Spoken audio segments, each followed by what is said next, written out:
चलिए इस एक्टिविटी को देखते हैं। जैसा कि हम बात कर रहे थे कि आजकल हम फिजिकल वर्ल्ड से डिजिटल वर्ल्ड की तरफ जाते जा रहे हैं।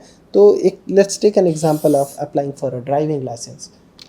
आप में से काफ़ी लोग ड्राइविंग लाइसेंस ले रखे होंगे पहले से, जो कि शायद पहले फॉर्म फिल किया होगा, आरटीओ गए होंगे और उसके बाद उसको लिया होगा।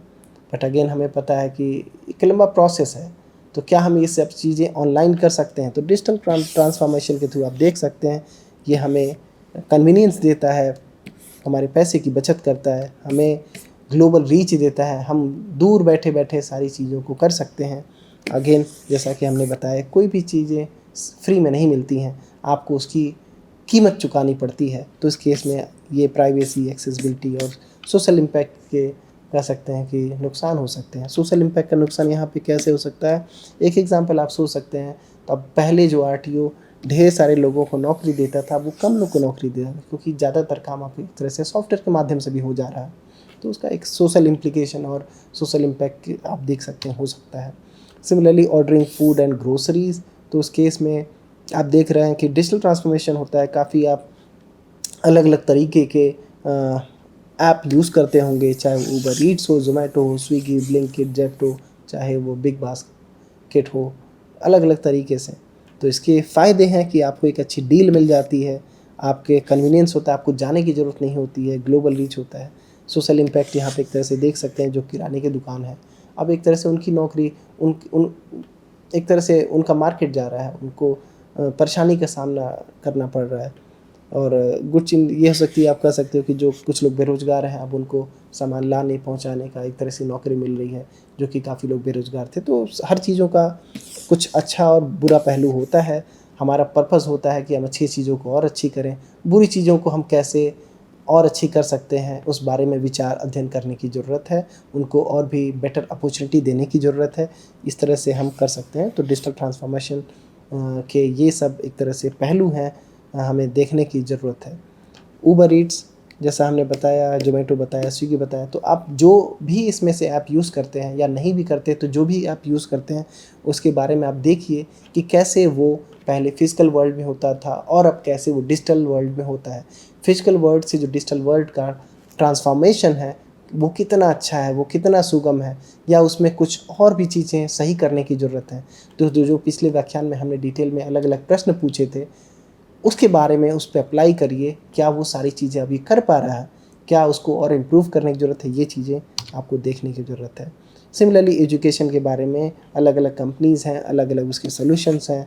बायजू चूँकि अब तो कह सकते हैं बैंकरप्ट हो गया है, बट फिजिक्स वाला अच्छा कर रहा है, कारण के बारे में आप देख सकते हैं।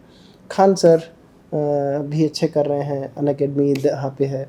चेग जो कि आप देख सकते हैं कि एक कंपनी थी यूएस में, ख़ास तौर पे ये अलग अलग विद्यार्थियों को उनके असाइनमेंट्स, उनके काम को करने में मदद करती थी। ख़ास तौर पे चैट जीपीटी के आने के बाद आप देख सकते हैं ये लगभग 98.5% पिछले 4 से 5 साल के अंदर इसकी वैल्यूएशन डाउन हो गई।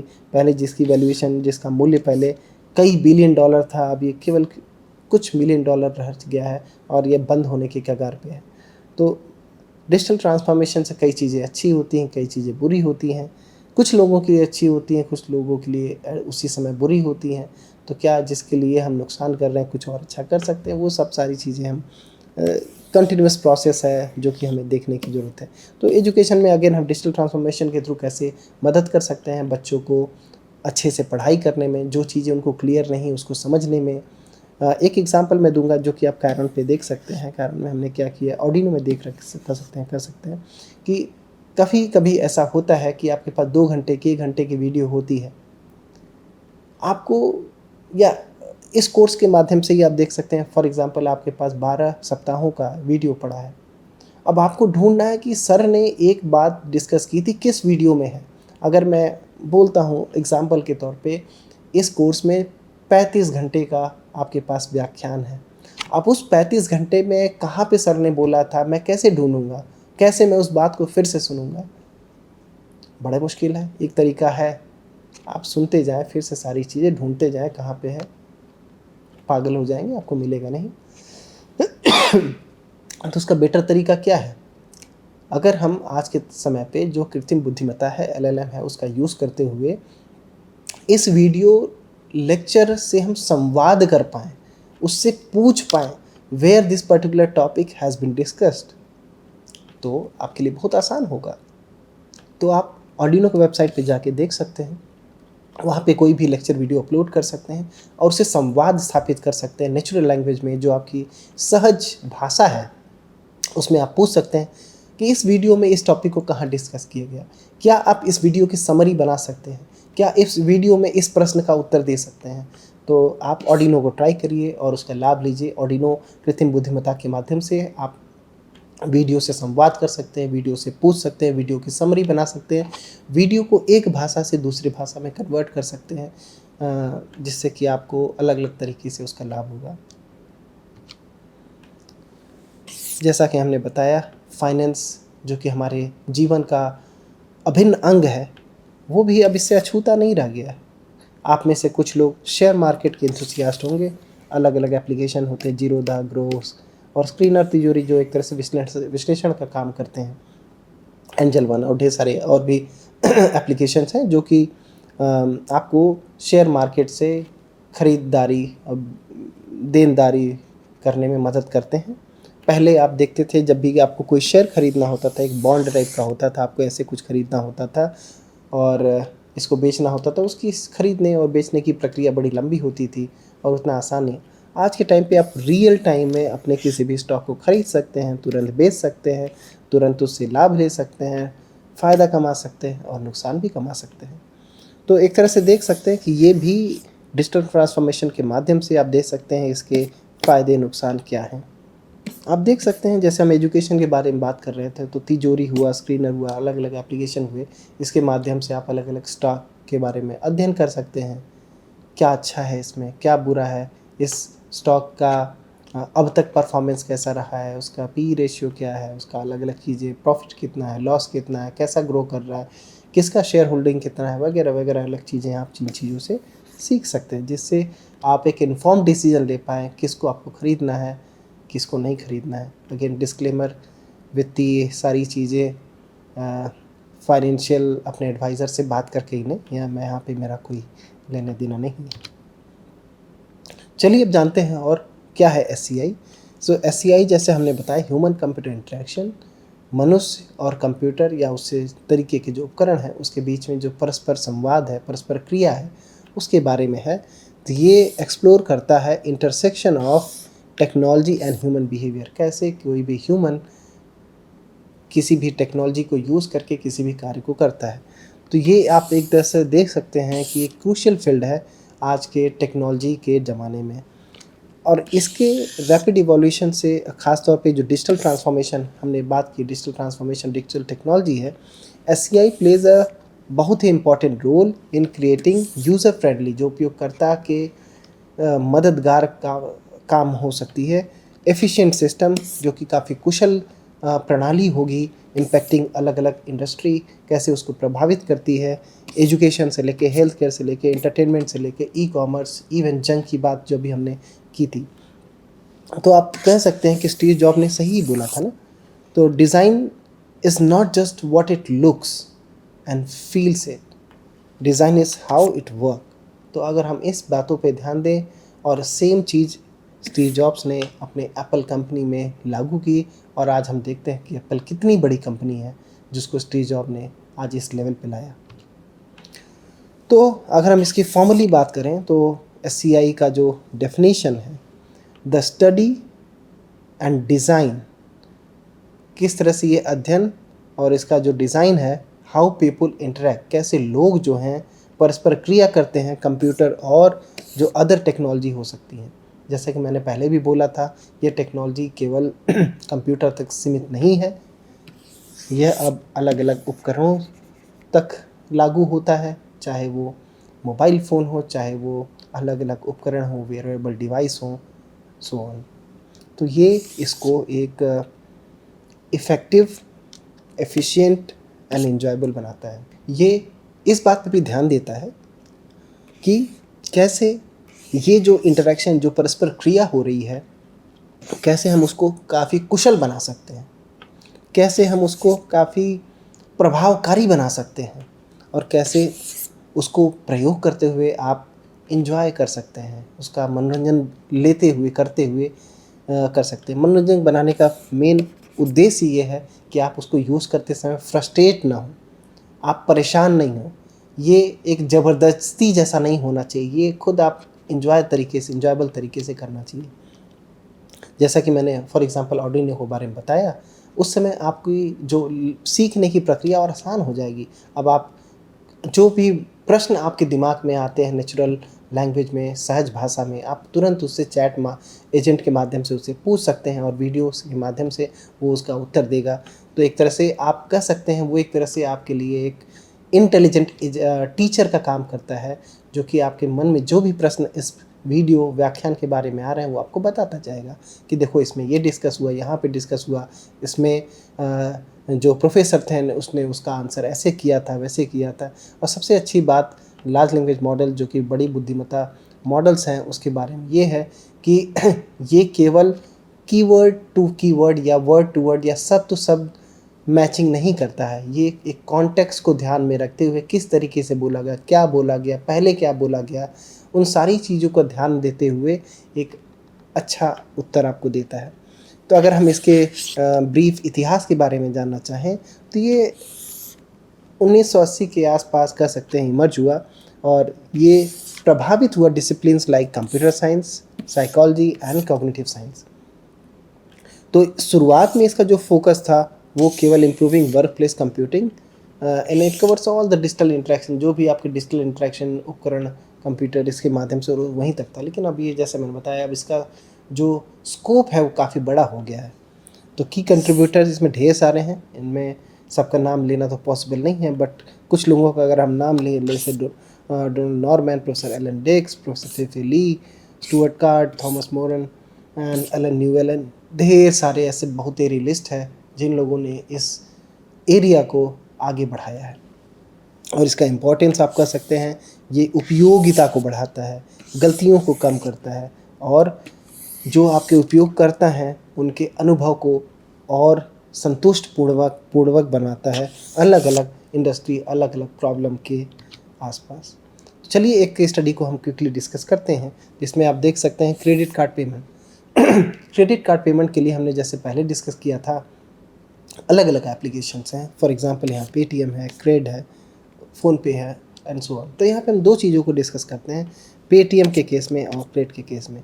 एक, कैसे आप इसको बहुत इफ़ेक्टिव, एफिशिएंट और इन्जॉयबल बना सकते हैं। जैसे अगर यहाँ पर आपको क्रेडिट कार्ड पेमेंट करना होगा तो बड़ा मुश्किल होता है ढूंढना कहाँ पे क्रेडिट कार्ड का है, ढेर सारे बटन्स हैं। तो अगर आप क्रेड यूज़ करते हैं तो मैं उसका प्रचार नहीं कर रहा हूँ, but this is what I like. जैसे सिंपल क्रेडिट कार्ड पे जाएंगे, यहाँ पे एक बड़ा सा होता है, आप उस पर क्लिक करेंगे तो जितने आप क्रेडिट कार्ड हैं डायरेक्टली वहाँ पे आप उसका बिल दिखा देता है, ड्यू डेट दिखा देता है, आप उसको सेलेक्ट करेंगे, पे कर देंगे। चलिए यहाँ तक पहुँच गए, आपने सेलेक्ट कर लिया क्रेडिट कार्ड बिल पे करना है, यहाँ करना है, आपने किया। यहाँ पर अगर आप करते हैं तो प्रॉब्ली आप देखते हैं कि आपने पे किया, ठीक है, हो गया। यहाँ पे आप इसको और इन्जॉयबल कैसे बना सकते हैं। यहाँ पे आप कह सकते हैं कि इफ़ेक्टिव और एफिशिएंट तो शायद दोनों होंगे, लेकिन आप इसको और इन्जॉयबल कैसे बना सकते हैं जिससे कि आपको इसको पे करने में मज़ा आए। अपने सारे काम तो कर ले लेकिन थोड़ा सा कुछ उसका फ़ायदा भी उठा पाएँ, मनोरंजन ले पाएँ। तो इस केस में जब भी आप कोई बिल पे करते हैं, जैसे इस केस में आप देख सकते हैं, तो कोई भी पेमेंट के बाद यहाँ पे बेसिकली वो आपको एक गेम खिलाता है। जैसे बोलता है कि अगर आपका 777 आ गया, एक रोल टाइप का है, जब ये रोल करेगा आपके बटन दबाने के बाद, तो ये रोल करने पे अगर 77 आ जाता है तो आपको ये अवार्ड मिलेगा, वो अवार्ड मिलेगा। मिलता है नहीं मिलता है बात की बात, हो तो कंपनी जानती है, मुझे नहीं मिला किसको क्या मिला। बट उस केस में आप देख सकते हैं कि एक आपको एक इन्जॉयबल दे रहा है कि ठीक है अब आपने पे कर दिया, लेट्स प्ले सम रिवॉर्ड। उस केस में आप देख सकते हैं कि आप इसको यहाँ पे एग्जांपल के तौर पे आप देख सकते हैं कि आपके पास 5 स्पिन आप कर सकते हैं, 5 बार इस रोल को घुमा सकते हैं और अगर 777 आ जाता है तो आपको बम्पर प्राइज़ मिलेगा, अगर कम आता है तो कुछ और मिलेगा। जैसे इस केस में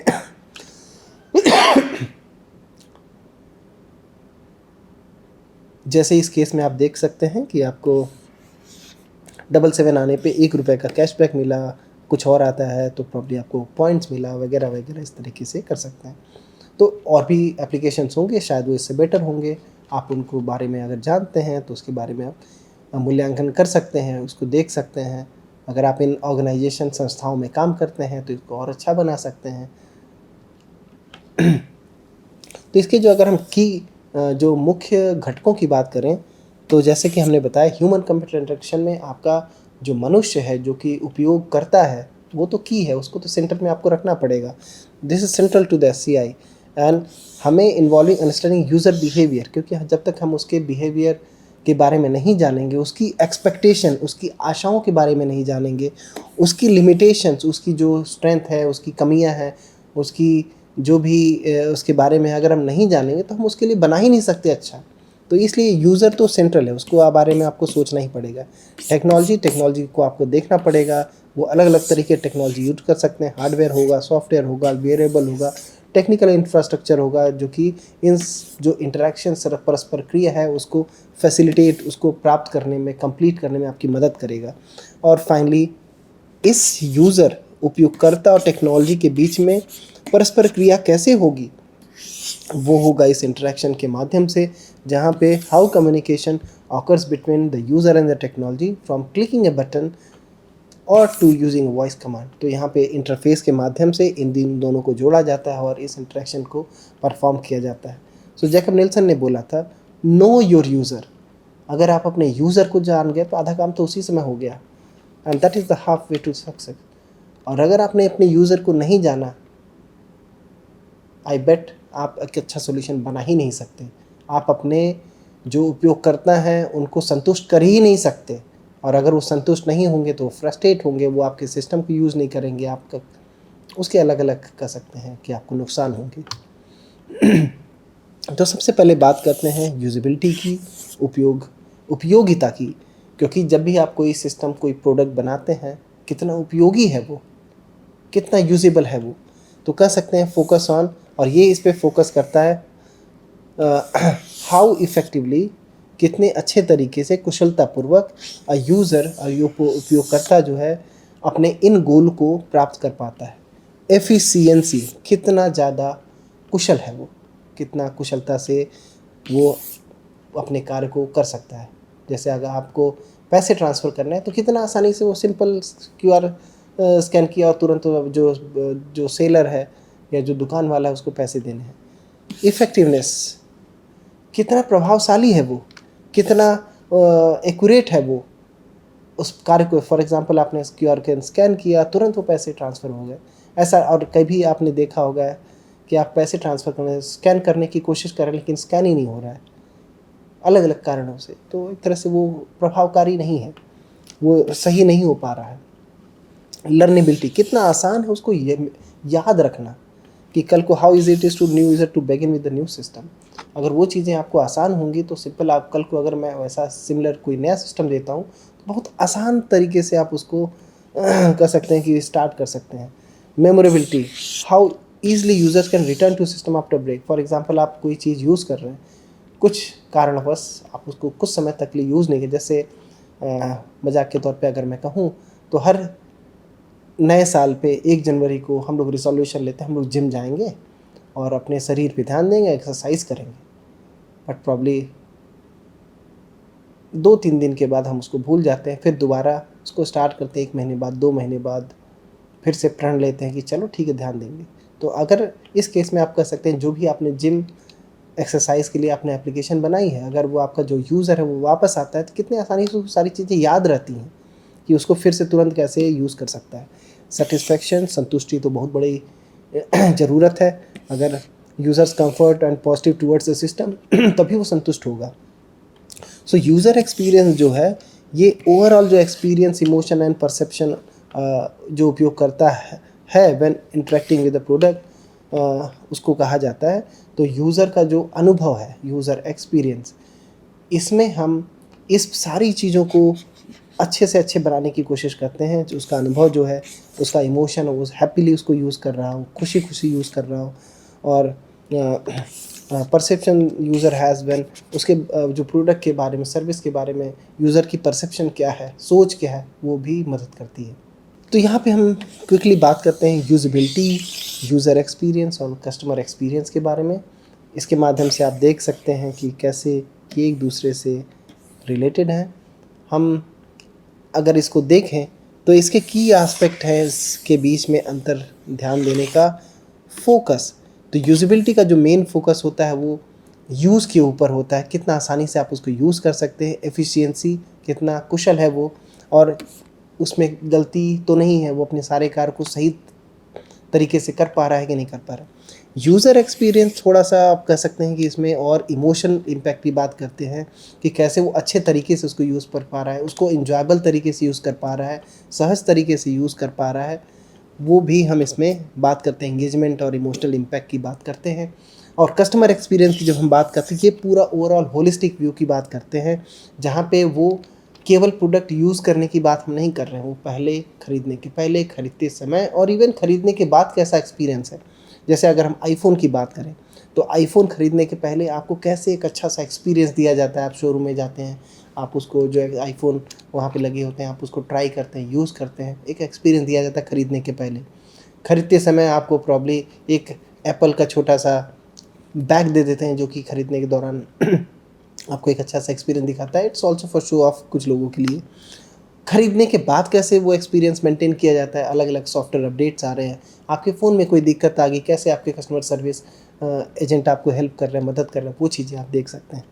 तो उसी तरीके से स्कोप जो होता है इसका टास्क स्पेसिफिक और इंटरफेस रिलेटेड इश्यूज़ होता है, और इसका थोड़ा सा ब्रॉडर होता है। जैसे मैंने बताया, यहाँ पे एस्थेटिक्स की भी बात करते हैं और कंटेंट की बात करते हैं, और कस्टमर एक्सपीरियंस के बीच में it encompasses UX, user experience में जो भी चीज़ें हम कर रहे हैं, plus interaction outside the product. जैसे कैसे आप आईफोन कैरी करते हैं तो एक अलग से अपना रौब दिखाते हैं या एक प्राइड फील करते हैं, कैसे आप उसके बारे में सोच रखते हैं, कैसा लोग आपके बारे में सोच रखते हैं आईफोन रखने पर। अगेन एग्जांपल के तौर पे बोल रहा हूँ, यहाँ पे ऑब्जेक्टिव आप देख सकते हैं, यहाँ पे ऑब्जेक्टिव होता है make the product simple and functional, और यहाँ पे make the product simple functional तो होना ही चाहिए, बट उसके बियॉन्ड डिलाइटफुल भी होना चाहिए, इंगेजिंग भी होना चाहिए और वैल्यूएबल भी होना चाहिए।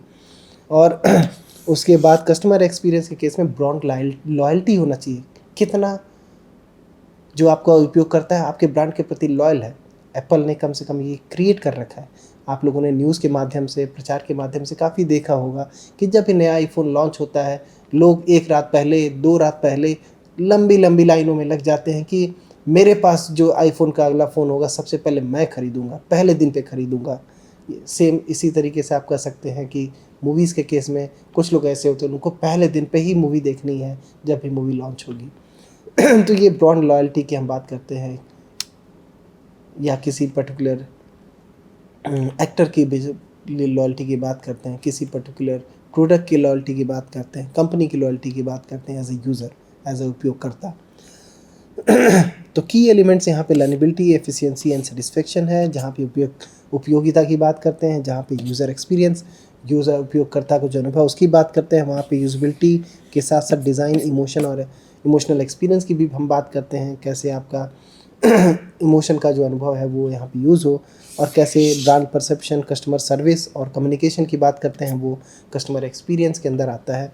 तो एग्जांपल के तौर पे ये सारी चीज़ें आप देख सकते हैं, जैसा कि मैंने अभी आपको आईफोन के माध्यम से बताया। तो मैं आपसे दरख्वास्त करता हूँ कि आप किसी और भी प्रोडक्ट को, सर्विस को, जो भी आप यूज़ करते हैं, उसमें यूज़बिलिटी क्या होगी, यूज़र एक्सपीरियंस क्या होगा, कस्टमर एक्सपीरियंस क्या होगा, उसके बारे में आप चर्चा करें अपने मित्रों के साथ, सहपाठियों के साथ, दोस्तों के साथ, और उसके बारे में अपना एक डिटेल रिपोर्ट बनाएं और उसका लाभ लें, जिससे कि आपको कल को जब भी नए प्रोडक्ट के बारे में काम करना पड़े तो आप खुद की एक कंपनी भी बना सकते हैं, खुद का एक नवाचार कर सकते हैं, खुद का एक प्रोडक्ट बना सकते हैं। तो इंटरेक्शन डिज़ाइन की हम चलिए बात करते हैं। So interaction design is a practice of designing interactive digital product. जैसा कि हमने बताया कि interactive system, interactive digital product जो है हमारे आज के जीवन के अभिन्न अंग जैसे हैं। तो कैसे हम ये इन्वायरमेंट, सिस्टम और सर्विसेज को बना सकते हैं, तो इंटरेक्शन डिज़ाइन के माध्यम से हम इसके बारे में अध्ययन करेंगे। इसका जो जोर होता है वो बनाना होता है एक मीनिंगफुल रिलेशन, कैसे हम एक ज़रूरी रिलेशन बनाते हैं जो उपयोगकर्ता है और टेक्नोलॉजी के बीच में किसके माध्यम से, एक सिंपल इंगेजिंग इंटरफेस और सीमलेस एक्सपीरियंस के माध्यम से। तो यहाँ पे जो हमारा मुख्य गोल होता है, टू मेक इंटरेक्शन इंट्यूटिव, बिल्कुल सहज, एफिशिएंट, एकदम कुशल, एंजॉयबल, एंजॉय के साथ, मनोरंजन के साथ आप उसका यूज़ कर पाएँ। आईफोन का बेसिकली आप देख सकते हैं फ़ोन, जैसे आपको उसको ओपन करना है, सिंपल स्वाइप करिए, आपको हो जाएगा।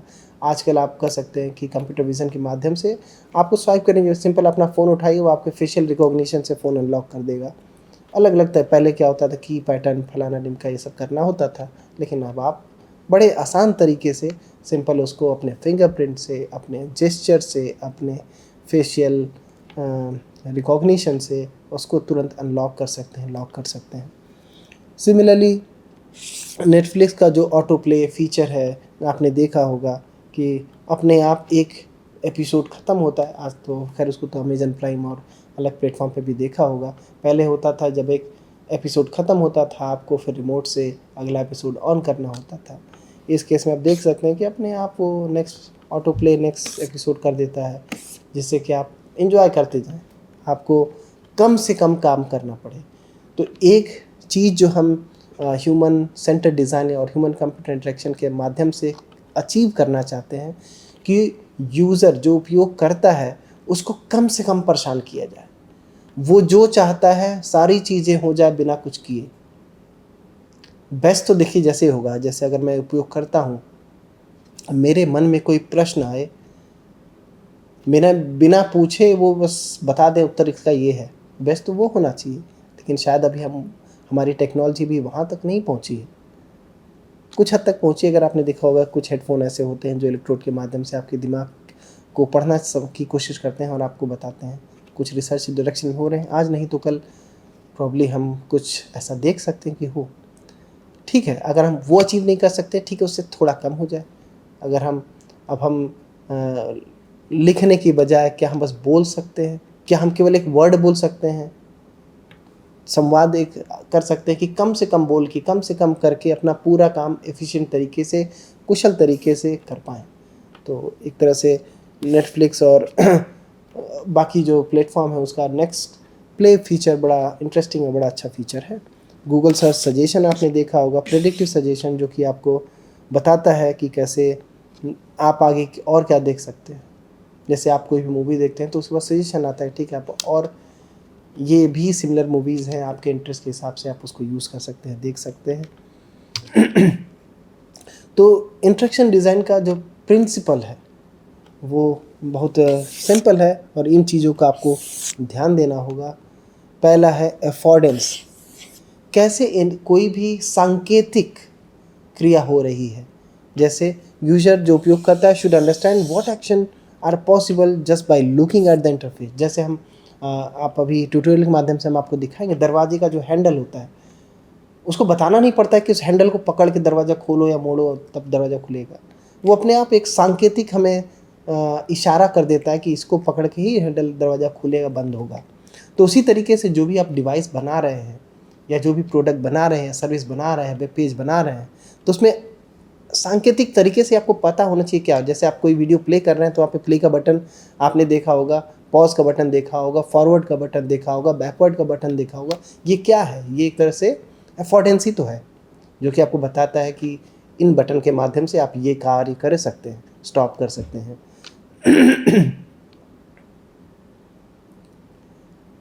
उसी तरीके से आप देख सकते हैं फीडबैक, जहाँ पे आपको प्रतिक्रिया मिलती है। Clear feedback should be provided to user action. जब भी आप कोई कार्य करते हैं उस कार्य का कुछ प्रतिक्रिया होना चाहिए, जिससे कि आपको पता चले कुछ तो हो रहा है, जो मैंने किया उस पर कुछ कार्य तो किया जा रहा है, कि मैं बस बैठ के वेट करूं। जैसे आपने कोई बटन दबाया तो बटन दबाते ही आप देखते हैं उसका बटन का कलर चेंज होता है, कि मतलब कुछ तो आप उस पर प्रेस कर रहे हो। कभी कभी अगर आप उसमें आवाज़ आ रही तो आवाज़ आती, क्लिक। क्लिक होने के बाद मान लीजिए आपने वीडियो प्ले का बटन क्लिक है तो आवाज़ आती है क्लिक, और उसके बाद प्रॉब्ली आप देखते हैं कि वीडियो स्ट्रीम हो रहा है, क्योंकि वीडियो नॉर्मली एक बड़ी फाइल होती है, उसको लोड होने में कुछ सेकंड लग सकते हैं। तो जब तक वो लोड हो रहा है तो आपको चक्री घुमाता है, दिखाता है कि देखो भैया ये वीडियो लोड हो रहा है। तो ये क्या है, ये एक तरह से फीडबैक है, जिससे कि आपको पता चले कि कुछ हो रहा है। जैसे काफ़ी टाइम ऐसा होता है कि हम कुछ लाइनों में लगे होते हैं, हमें पता नहीं चल रहा आगे हो क्या रहा है। अगर हमें पता हो कि ठीक है इतने देर वेट करना है, इतने हमारा नंबर ये है, तब आप आसानी से बैठे रह सकते हो। अदरवाइज़ आप परेशान रहते हो, कुछ पता ही नहीं चल रहा है हो क्या रहा है।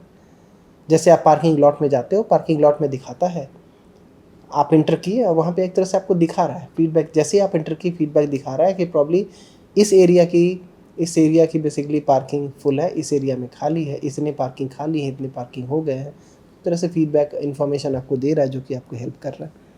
कंसिस्टेंसी, ये बहुत ही ज़रूरी है। जैसा हमने पिछले व्याख्यान में भी डिस्कस किया था, इसको हमें सेम एक जैसा एक रूपित रखना है, अलग अलग तरीके से नहीं रखना है। अलग अलग करेंगे तो जो आपका उपयोग करता है वो कंफ्यूज हो जाएगा, उसको नहीं समझ में आएगा क्या हो रहा है, और वो एस्थेटिकली भी देखने के माध्यम से भी उतना अच्छा नहीं लगता है। तो हमें जो design element should be predictable and uniform through out the interface. जो भी संपर्क बिंदु हो, जो भी आपका यूआई हो, हर तरफ एक तरह से वो कंसिस्टेंट होना चाहिए, एक जैसा होना चाहिए, एक रूपित होना चाहिए। विजिबिलिटी, ये बहुत ही इंपॉर्टेंट है, जो कि आपको बताता है कि आपको विजिबल होना चाहिए, क्या फंक्शनलिटी है क्या नहीं है। Important function should be visible and not hidden in a complex menu. Of course आप मेनू के माध्यम से अलग अलग चीज़ें दे सकते हैं, लेकिन जो भी फ्रिक्वेंटली यूज़, जो कि आप बार बार यूज़ करते हैं, जो ज़रूरी है वो बटन दिखाना चाहिए।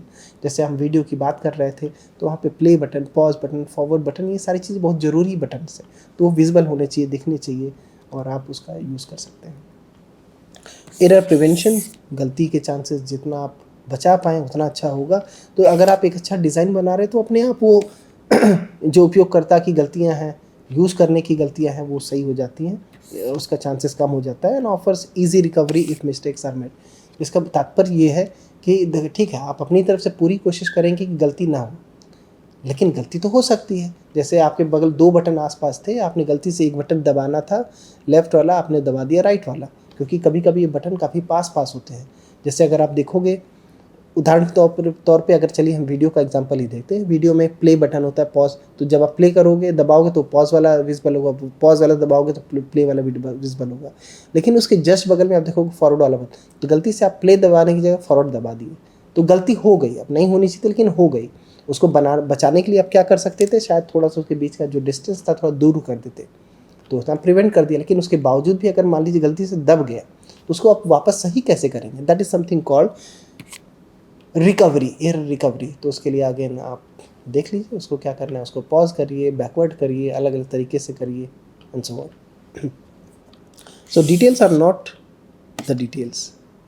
आइडियली आपको हमें बताने की ज़रूरत नहीं पड़नी चाहिए कि देखिए ये प्ले बटन है, ये वो बटन है, यहाँ से आप प्रॉब्ली ये करेंगे, वो करेंगे। आइडियली ये देख के ही आपको पता चल जाना चाहिए। तो ये जो डिज़ाइन प्रिंसिपल, जो हमने इंटरेक्शन डिज़ाइन के प्रिंसिपल्स अभी डिस्कस की, ये सारी चीज़ें यही इंगित करती हैं कि आप देख के ही एक तरह से डिटेल, बहुत ज़्यादा डिटेल देने की ज़रूरत नहीं पड़े, उतने से ही आपका काम हो जाए और आप समझ जाएँ। They make the design. तो ह्यूमन सेंटर्डनेस इन एससीआई, जैसे हमने बताया कि कोई भी एससीआई में सॉल्यूशन प्रोडक्ट आप बना रहे हैं, तो जो उपयोग करता है वो सेंटर में होता है, जो मानव मनुष्य होता है वो सेंटर में होता है। तो उस केस में आपको उसको सेंटर में रख के सारी चीज़ें बनाने की कोशिश करनी चाहिए। तो आपको the strength and the tradition of SCI has been its centredness, human centredness in the end the usability concern. कैसे उपयोगिता का जो कंसर्न है, कैसे हम इसको बहुत उपयोगी, बहुत सहज, बहुत सिंपल और प्रभावशाली बना सकते हैं, इंजॉयबल तरीके से बना सकते हैं। और ह्यूमन की जो, जैसे कि हमने बोला कि उस सेंटर में रखते हुए उसकी ताकतों को, उसकी कमजोरियों को, उसके लिमिटेशंस को समझते हुए हम कैसे अपना सॉल्यूशन बना सकते हैं। तो ओवर द ईयर्स, इतने सालों में एससीआई जो इवॉल्व हुआ है, अलग अलग मेथड्स, गाइडलाइन, प्रिंसिपल्स और स्टैंडर्ड के माध्यम से, कि कैसे हम इसको ईजी टू यूज़, आसानी से यूज़ करने के लिए, और ईजी टू लर्न, आसानी से सीखने के लिए हम बना सकते हैं। तो एससीआई हमें इस और मदद करता है, इसको इजी टू यूज़ और इजी टू लर्न बनाने के लिए। तो इन सब चीज़ों के लिए आपको अपने यूज़र के बारे में बहुत समझने की बहुत ज़रूरत है। जैसे कि consider what people are good at, bad at. अपने उपयोगकर्ता के बारे में जानिए, क्या वो कार्य अच्छे से कर सकता है, क्या अच्छे से नहीं कर सकता, क्या उसका स्ट्रेंथ है, क्या उसका वीकनेस है, considering what might help people with the way the current do. तो हमें ये भी देखना चाहिए, अगर हम कोई चीज़ पहले से किसी तरीके से करते आ रहे हैं तो हमारी कोशिश यही होनी चाहिए कि उसी तरीके से उसको करने दें, न कि उसको हम अलग तरीके से करने के लिए मजबूर करें। तो अगर हम उसको अलग तरीके से करने के लिए मजबूर करेंगे तो वहाँ पे गलती होने की चांसेस और भी ज़्यादा बढ़ जाती हैं। Thinking through what might provide quality user experience, हमें इस बारे में और सोचने विचारने की ज़रूरत है, कैसे हम उसके जो यूज़र के उपयोगकर्ता के अनुभव को है हम उसको और क्वालिटी और अच्छा कैसे बना सकते हैं। Listening to what people want and getting them involve in the design, ये बहुत ही इंपॉर्टेंट बात है। हमें ये नहीं सोचना चाहिए कि हम चलिए ये बना देते हैं, ये तो यूज़ करेगा ये नहीं होना चाहिए। आपको कुछ भी चीज़ें बनाने से पहले जो भी आपके स्टेक होल्डर हो सकते हैं, प्रोस्पेक्टिव स्टेक होल्डर हो सकते हैं, उनके साथ संवाद स्थापित करिए, उनके फीडबैक लीजिए, उनके बारे में जानिए, उनकी ज़रूरतों को समझिए और उसके बाद आप कुछ चीज़ें बनाइए तो उसकी एडॉप्टेबिलिटी बढ़ जाएगी। उसको यूज़ करने का, उसको लेने का, उसको अपने जीवन में लाने का जो चांस है वो बढ़ जाएगा। सो इन यूज़र सेंटर डिज़ाइन तो यूज़र रिसर्च आपको करने की ज़रूरत है, यूज़र के बारे में जानने की ज़रूरत है, तो उसको आप अलग अलग तरीके से कर सकते हैं। सर्वेक्षण कर सकते हैं, जैसे कंडक्टिंग सर्वे, इंटरव्यू कर सकते हैं, वार्तालाप कर सकते हैं, observation to user understand their need, जैसे कुछ केस में आप केवल ऑब्जर्व करके भी देख सकते हैं। जैसे मैंने बताया कि अगर आप फॉर एग्ज़ाम्पल ऑनलाइन एजुकेशन के बारे में बात कर सकते हैं, सर्वेक्षण के माध्यम से, इंटरव्यू के माध्यम से आप जान सकते हैं कुछ जो उनको परेशानियाँ हो रही हैं। कभी कभी ऐसा होता है कि इतना आसान नहीं होता है यूज़र को, जो उपयोगकर्ता को बताना है कि उसको दिक्कत क्या हो रही है। As a expert, as a developer, as a designer, कभी कभी आप उन चीज़ों को देख के भी समझ सकते हैं कि उसको क्या दिक्कतें हो रही हैं, उसको कौन से फीचर को देने की ज़रूरत है। तो उस केस में आप जो आपका उपयोग करता है उसको वीडियो देखने दीजिए, ऑनलाइन वीडियो देखने दीजिए और देखिए कैसे वो स्ट्रगल कर रहा है, उसको किस तरह की दिक्कतों का सामना, तो उसको करके भी आप यूज़र के बारे में जान सकते हैं। आइडिएशन, उसके बारे में आपको विचार करने की ज़रूरत है। Brainstorming and sketch ideas based on the user research, तो आप जो यूज़र रिसर्च के माध्यम से आपने जाना कि आपके उपयोगकर्ता को क्या चाहिए, उसकी क्या ज़रूरतें हैं, वो सब चीज़ें आप देख सकते हैं और आइडिएशन के दौरान जो आप उससे डिस्कस कर सकते हैं, वार्तालाप कर सकते हैं, स्केच बना सकते हैं और सॉल्यूशन निकालने की कोशिश कर सकते हैं। तो एक बार जब आपके पास प्रोस्पेक्टिव डायरेक्शन मिल गया तो आप एक तरह से उसका नमूना बना सकते हैं। ये नमूना एक तरह से आप कह सकते हैं कि जो प्रोस्पेक्टिव यूज़र हैं, जो आपके उपयोगकर्ता हो सकते हैं, वो उसको यूज़ कर सकते हैं। तो जैसे यहाँ पे मॉकअप बना सकते हैं, वायरफ्रेम बना सकते हैं टू विजुलाइज द सॉल्यूशन, कि इस तरीके से उसका सॉल्यूशन दिखेगा। जैसा नमूने के केस में, प्रोटोटाइप के केस में हमने पिछले व्याख्यान में डिस्कस किया था, वो लो फिडेलिटी हो सकता है, मिड फिडेलिटी हो सकता है और हाई फिडेलिटी हो सकता है। तो लो फिडेलिटी का फ़ायदा कि तुरंत बन जाता है, जिससे कि तुरंत आपको कुछ ना कुछ फीडबैक मिल जाएगा।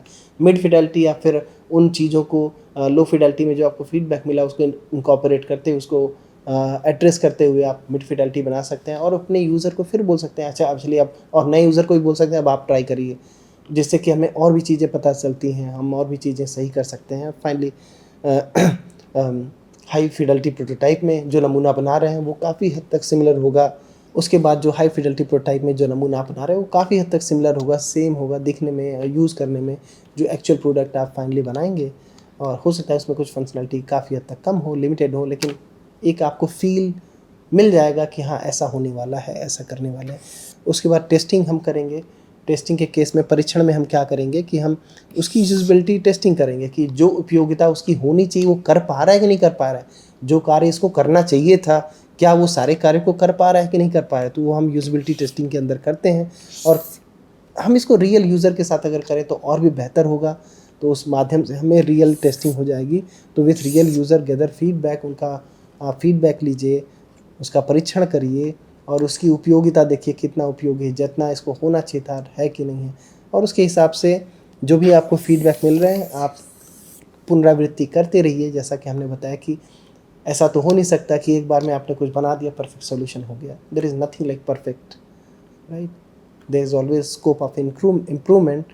समय के साथ, टेक्नोलॉजी के साथ, लोगों की ज़रूरतों के साथ वो बदलती रहती हैं और इस पुनरावृत्ति के माध्यम से आप रिफ़ाइन करिए जो आपका डिज़ाइन है, यूज़र फीडबैक है, ऑब्जर्वेशन है, और एक बड़ा अच्छा सा यूज़र सेंटर डिज़ाइन को फॉलो करते हुए एक ऐसा अपना प्रोडक्ट बनाइए, सर्विस बनाइए जो कि ह्यूमन को, जो कि मानव है, जो उपयोग करता है, उसको सेंटर में रखते हुए, मध्य में रखते हुए उसके सारे कार्यों को बड़े आसानी से, सुगमता से कर सके।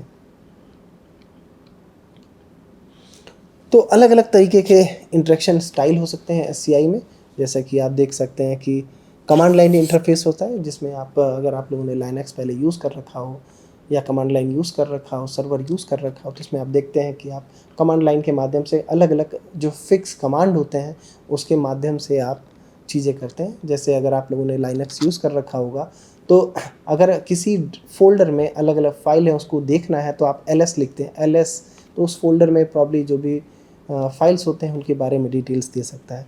ग्राफिकल यूज़र इंटरफेस, जो कि कह सकते हैं कि graphical user interface one of the major reason जिसकी वजह से एप्पल के जो कंप्यूटर्स थे पूरी दुनिया में छा गए और एप्पल को इतनी बड़ी कंपनी बनाने में मदद की। तो इसके बारे में हम और आगे डिस्कस करेंगे। तो ये बेसिकली एक तरह से विजुअल देखने वाला एलिमेंट होता है, जहाँ पे अब आपको टेक्निकल, क्योंकि कमांड लाइन में दिक्कत ये होती है आप सारे कमांड याद नहीं रख सकते हैं। विजुअल एलिमेंट के केस में आपको पता है कि ये बटन दबाना है, इस बटन को दबाना है, मेनू में ये बटन उसको दबाना है, उससे आप अपने सारे कार्य कर सकते हैं। वॉइस यूज़र कमांड, उस केस में अब आपको खोजने की ज़रूरत नहीं होती कि इस मेन्यू में कहाँ है, सिंपल आपने बोल दिया और सहज है और आसान है। तो वॉइस यूज़र इंटरफेस के माध्यम से तो बेसिकली क्या करेगा, जो भी आपने बोला उसको वो उसकी अंडरस्टैंडिंग करेगा। जैसे मैंने पूछा कि आज का टेम्परेचर क्या है, तो वो प्रश्न निकालेगा कि मैं आज का टेम्परेचर, आज इतनी तारीख है, इतना टेम्परेचर निकालना बताना चाहता हूँ। सीरी और एलेक्सा से जैसे पूछते हैं, उसमें अगर हम उसको और कॉम्प्लेक्स बना दें, दिल्ली में बताओ आज का टेम्परेचर कितना है, दिल्ली में इस जगह पे कितना टेम्परेचर है, तो उस तरीके से आप वो भारत की बजाय, जापान की बजाय वो आपको दिल्ली का पूरा बताएगा। जेस्चर बेस्ड रिकॉग्निशन, अब मुझे बोलने की भी ज़रूरत नहीं, केवल मैंने जो भी अलग अलग जेस्चर है उसके माध्यम से उसको अपना इनपुट दिया और उसके बेसिस पे हम अपना कर सकते हैं। जैसे कि एक अपने फ़ोन को आपको अनलॉक करना है तो सिंपल जेस्चर के माध्यम से आप उसको कंट्रोल कर सकते हैं। AR VR, तो एक तरह से आपको इमर्सिव इंटरफेस देता है दैट ब्लेंड्स जो रियल दुनिया होती है, सच्चाई वाली दुनिया हमारी जो है, और वर्चुअल दुनिया जो आभासी दुनिया है, 3D दुनिया जो एक तरह से आप कह सकते हैं जो कंप्यूटर के द्वारा जनरेट की गई हो, तो एक तरह से यूज़र एक्सपीरियंस देता है। AR और VR के केस में हमने पिछले क्लास में AR VR के बारे में ब्रीफली डिस्कस किया था, आपको याद होगा। AR के केस में रियल लाइफ में कंप्यूटर जनरेटेड जो इन्फॉर्मेशन होती है वो हम उस पर डालते हैं, दिखाते हैं, दोनों को एक साथ देखने की कोशिश करते हैं। जैसे हमने पोकेमॉन गो के बारे में बात की थी, हमने स्नैपचैट और इंस्टाग्राम के अलग अलग फ़िल्टर्स के बारे में बात की थी, सो ऑन। VR के केस में जैसे हमने बताया था, एक 3D के द्वारा जनरेट की गई दुनिया होती है और हम उसके अंदर पार्टिसिपेट करते हैं। जैसे अब हम जो VR गेम्स होते हैं या स्पेस के बारे में आपको जानना है, तो अगेन वो अलग अलग एरिया के लिए यूज़ हो सकता है, वो एजुकेशन के लिए यूज़ हो सकता है, वो गेम के लिए हो सकता है, वो लर्निंग के लिए हो सकता है। तो ढेर सारे ऐसे वर्क हैं, आप इसके बारे में देख सकते हैं। और भी इमर्जिंग ट्रेंड्स हैं जो कि SCI के साथ यूज़ हो रहे हैं, AI एंड मशीन लर्निंग का। तो उस केस में basically interface that learn from user behaviour and personalisation. AR VR के बारे में हमने क्विकली बात की। वेरिएबल पहनने योग्य उपकरण के बारे में हमने थोड़ा बहुत पहले बात की थी। जैसे उस केस में आज हमने बताया था स्मार्ट वॉचेज़ के बारे में। स्मार्ट वॉचेज़ हो सकते हैं, स्मार्ट रिंग्स हो सकते हैं, स्मार्ट कैप्स हो सकते हैं, स्मार्ट ग्लास हो सकते हैं। जैसे अभी रिसेंटली फेसबुक ने एक चश्मा रेनबे के साथ बेसिकली लॉन्च किया, जो इस चश्मे के अंदर आप कह सकते हैं कि कैमरा भी होता है, जो कैमरे के माध्यम से जो स्लाइड पे लिखा हुआ है वो सीधे वो पढ़ के बता देगा आपको कि हाँ इसमें ये है। आप उससे सीधे प्रश्न पूछ सकते हैं। स्पीकर भी होता है, माइक भी होता है, तो एक तरह से उसमें ढेर सारी चीज़ें कनेक्टेड हैं जो कि आपको हेल्प करती हैं। तो वेरिएबल टेक्निक आजकल बहुत ही पॉपुलर हो रही है। अलग अलग आप खुद का एक नया वेरिएबल आप बना सकते हैं बेस्ड ऑन जो आसपास आप ज़रूरतें देख रहे हैं उपयोगकर्ता की, उसके हिसाब से। ये एक तरह से नवाचार का एक नया विचार है, आप सोच सकते हैं, कर सकते हैं, और कोई बड़ी बात नहीं है, आप कर सकते हैं। Natural user interface, so interface relying on intuitive actions like gesture, voice, अलग अलग तरीके से। So the best interface is no interface, golden Krishna ने बोला था। तो बड़ी अच्छी बात इन्होंने बोला। आइडियली जो इंटरफेस जैसे हमने बताया था एक तरह से संपर्क बिंदु है। आइडियली वो बैरियर के बिना अगर हम कोई काम कर पाए तो that is the best thing, but हर जगह वो पॉसिबल नहीं है, तो उसको जितना मिनिमल हम बना सकें, क्योंकि जितना ज़्यादा इंटरफेस होगा उतना ज़्यादा फ्रिक्शन होगा, जो वहाँ पे उतने ज़्यादा गलती होने की संभावना होगी, वो चीज़ें हमें कम करने की ज़रूरत है। तो the best interface is no interface. हमें इंटरफेस जो संपर्क बिंदु इस तरीके से बनाए कि वो मिनिमल हो और अपना कार्य बिना गलती से कर पाए। तो एक्सेसिबिलिटी जैसे हमने बताया कि कैसे हम अपना बड़ा अच्छे से सहज बना सकते हैं, तो विजुअल एक्सेसिबिलिटी हो सकती है, high contrast scalable text, alternative text for images हो सकता है। मोटर एक्सेसिबिलिटी जहाँ पे हम खास तौर पे मूवमेंट की बात करते हैं, simplified navigation, keyboard shortcut, voice commands कर सकते हैं। सोच विचार, कॉग्निटिव एक्सेसिबिलिटी की अगर हम बात करें, कितना कॉग्निटिव लोड, कम लोड के साथ हम कर सकते हैं, तो use of simple language rather than बहुत ही जटिल हम लैंग्वेज यूज़ करें। कंसिस्टेंट नेविगेशन, अगर हम अलग अलग नेविगेशन, अलग अलग स्टाइल, अलग अलग इंटरफेस यूज़ करेंगे तो बड़ा कॉम्प्लेक्स होता है उस चीज़ों को यूज़ करना, कॉग्निटिव लोड बढ़ता है। तो इसीलिए हमने पहले ही बात की थी कि इसको कंसिस्टेंट होने की ज़रूरत है, क्लियर इंस्ट्रक्शन होना चाहिए, उसमें कोई एम्बिग्विटी नहीं होनी चाहिए। एम्बिग्विटी होगी तो वो कंफ्यूज हो जाए, करना क्या है, ए करना है, बी करना है, सो ऑन। ऑडिटरी एक्सेसिबिलिटी, जहाँ पे इस केस में caption for videos, transcript for audio, sound alternative, इस तरीके से चीज़ें कर सकते हैं। ऑर्डिनो का हमने बताया था, आप उसके बारे में देख सकते हैं। अलग अलग निर्देश होने चाहिए, reference to standard like WCAG, web content accessibility guideline area, that is हम इसको आगे के सप्ताहों में और डिटेल में डिस्कस करेंगे। बट एक तरह से निर्देश हैं गवर्नमेंट की तरफ से अलग अलग कंट्रीज़ में कि अगर आप कोई वेबसाइट बना रहे हैं तो उसको ये फॉलो होना चाहिए, इस गाइडलाइन में जो भी चीज़ें लिखी हैं वो फॉलो होनी चाहिए, जिससे कि हर तरह हम इंफॉर्मेशन को लिमिट ना करें कुछ लोगों तक ही, हर किसी के पास उसको यूज़ करने का बराबर मौका हो। So accessibility is not a feature, it's a social trend, जैसा कि एंटोनियो सेंटोस ने बोला था। इवेल्युएटिंग यूजेबिलिटी इन SCI, जैसे कि हमने बताया हमारा अल्टीमेट एम है कि हम इसको उपयोगी बनाएं, जो भी सिस्टम बनाए उसको उपयोगी बनाएं। तो हमें कैसे पता चलेगा कि उपयोगी है कि नहीं है, जो कार्य इसको करना था वो कर पा रहा है कि नहीं कर पा रहा है, उसके लिए हमें इसका मूल्यांकन करना पड़ेगा। तो इसलिए अलग अलग तरीके के मूल्यांकन होते हैं। यूज़र टेस्टिंग है, ह्यूरिस्टिक इवैल्यूएशन है, जहाँ पे हम अनुभव के आधार पे इसका मूल्यांकन करते हैं, जहाँ पे जो एक्सपर्ट होते हैं अपने अनुभव के आधार पे अलग अलग तरीके की कर सकते हैं कि उसका मूल्यांकन करते हैं। यूज़र टेस्टिंग केस में observing real user interacting with the product, और अलग अलग चीज़ों को लॉग कर सकते हैं, देखते हैं कितनी गलती कर रहा है, नहीं कर रहा है। हम सर्वे कर सकते हैं, हम सर्वेक्षण कर सकते हैं, क्वेश्चनार दे सकते हैं, पूछ सकते हैं, देख सकते हैं कैसे जो उपयोग करता है उसने उसको यूज़ किया, कंप्लीट किया। कॉग्निटिव वॉक थ्रू कर सकते हैं, A/B टेस्टिंग कर सकते हैं, जहाँ पे हमने एक ही प्रोडक्ट के 2 वर्जन दिया, A और B, और हम देखते हैं कि यूज़र जो उपयोग करता है वो किसको प्रीफर करता है। जैसे अगर आजकल आप लोग ChatGPT यूज़ करते होंगे तो, और इवन डीपसीक और कई जगह होता है कि जब आपने उससे कोई प्रश्न पूछा तो आपको 2 रिस्पॉन्स देता है, वर्जन A, वर्जन B। तो वहाँ पे एक तरह से ChatGPT हमसे हमारा फीडबैक लेता है कि हमें किस तरह का रिस्पॉन्स ज़्यादा पसंद आ रहा है, और भी इस तरह का जो फीडबैक होता है वो ChatGPT जैसे मॉडल्स को बेसिकली क्या करता है, उसको मदद करता है अपने मॉडल को फर्दर अपडेट करने के लिए, कि ज़्यादातर लोग ये A वाले ऑप्शन को प्रेफर कर रहे हैं कंपेयर टू B वाला, तो अब हम अपने मॉडल से A वाले तरीके के रिस्पॉन्स को ज़्यादा जनरेट करेंगे। तो इस तरह से आप देख सकते हैं कि मूल्यांकन बहुत ही ज़रूरी चीज़ है, और पीटर ड्रकर ने सही बोला था, what gets measured gets manage. क्योंकि अगर आप उसको मूल्यांकन ही नहीं कर पाएंगे, उसके बारे में पता नहीं होगा, तो आपको मैनेज ही नहीं कर सकते ना, उसको पता ही नहीं सकते कि वो कैसा करेगा। आप it will become like a surprise, आप यूज़ कर रहे हैं अचानक से वो क्रैश हो जाएगा, आप यूज़ कर रहे हैं अचानक से 100 रुपये डाल रहे हैं 200 रुपये चला जाएगा, बहुत चीज़ें हो सकती है। आप पर्सन A को डाल रहे हैं पैसा, पर्सन B को चला जाएगा। तो ये सारी चीज़ें मूल्यांकन करने की ज़रूरत है, और जब भी आप कोई सिस्टम बनाते हैं तो मूल्यांकन उसका एक अभिन्न अंग है, उसको आपको बड़े रिगरसली, बहुत जोर शोर से उसका मूल्यांकन करने की ज़रूरत है।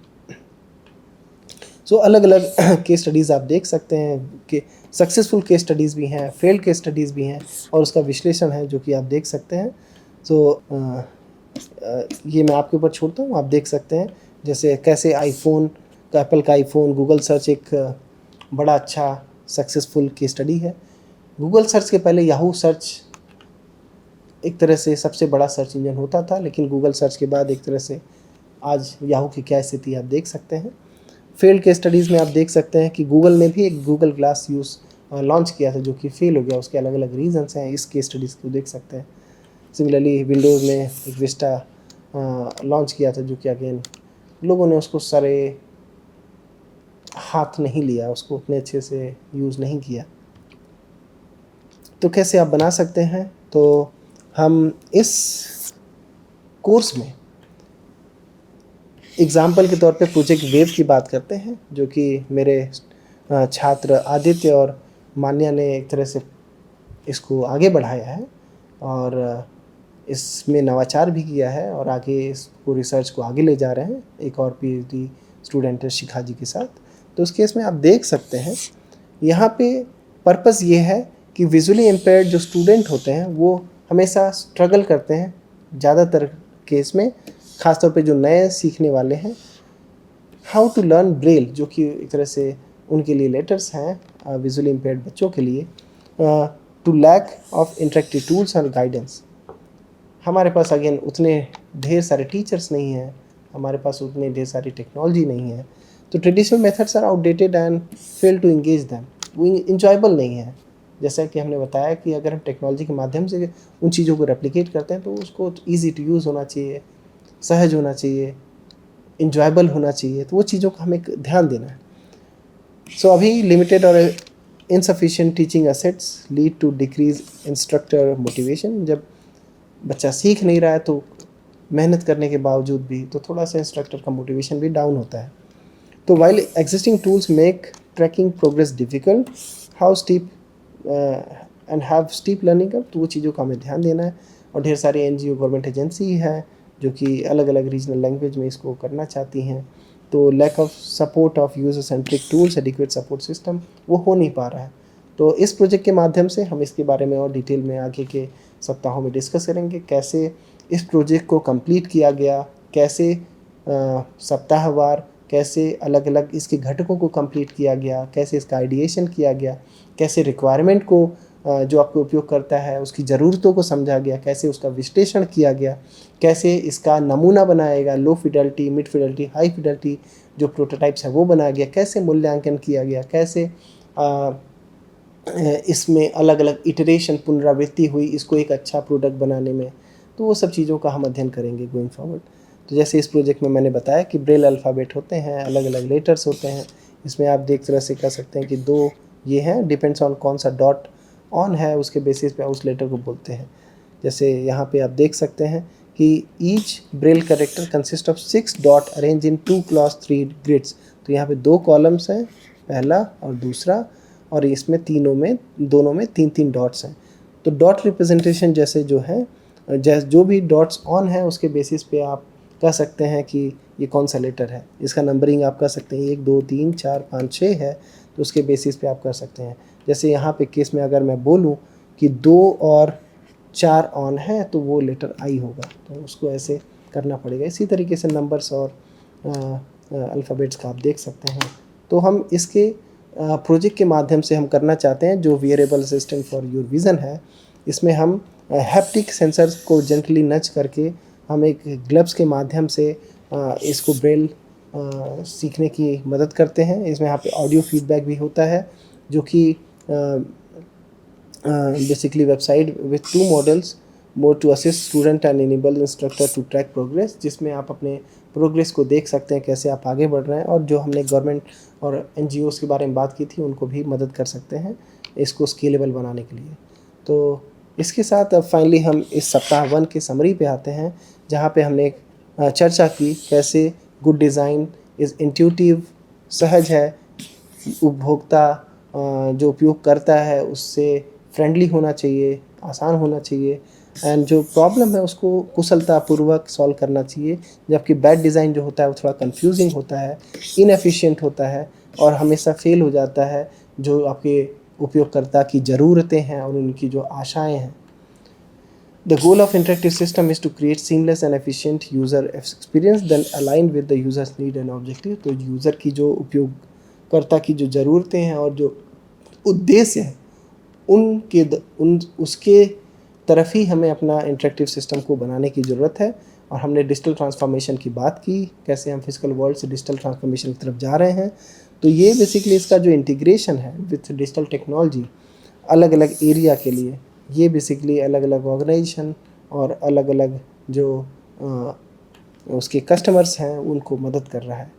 यूज़र सेंटर डिज़ाइन हमने बताया कि हमें यूज़र को सेंटर में रखने की ज़रूरत है, मध्य में रखने की ज़रूरत है, क्योंकि ये जो उपयोगकर्ता है उसके लिए ही तो हम सब बना रहे हैं। जब तक हम उसकी ज़रूरतों को प्रायोरिटाइज़ नहीं करेंगे, उसके प्रेफ़रेंसेस को प्रायोरिटाइज़ नहीं करेंगे, उसके बिहेवियर के हिसाब से इंट्यूटिव और इफ़ेक्टिव प्रोडक्ट सॉल्यूशन नहीं बनाएंगे, वो उसको यूज़ नहीं करेगा, उसका अनुभव अच्छा नहीं रहेगा।